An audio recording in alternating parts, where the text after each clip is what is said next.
প্রকৃতির ভাবনা রচনায় মোহাম্মদ আলম মিয়া। সময়কে বলেছিলাম একটুখানি দাঁড়াও। সময় বলল, সঙ্গে আছি, সামনে পা বাড়াও। স্রোতকে বলেছিলাম, থামো একটুখানি। স্রোত বলল, সবার জন্য বয়ে নিচ্ছি পানি। বাতাসকে বলেছিলাম, কেন ঝড় হও। বাতাস বলল, তোমরা কি সঠিক পথে রও।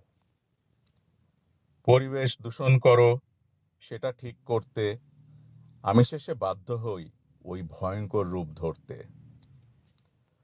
সূর্যকে বলেছিলাম, দাও প্রখর আলো। সূর্য বলল, সকল সময় নয়কো সেটা ভালো। আলো আধার না হয় যদি সব পুড়ে যাবে, জীবজগতের অস্তিত্ব অকালে লোপ পাবে। চাঁদকে বলেছিলাম, দাও না কেন তাপ। চাঁদ বলল, হতো সে এক দারুণ অভিশাপ। দিনে রাতে তাপ দিলে সূর্য আর আমি, সুখের ধরায় জীবজীবনে প্রলয় আসতো নামি। যাকেই বলি তারই চিন্তা এই আমাদের লয়ে, সবাই চায় সুখের বন্যা চলুক হেথায় বয়ে।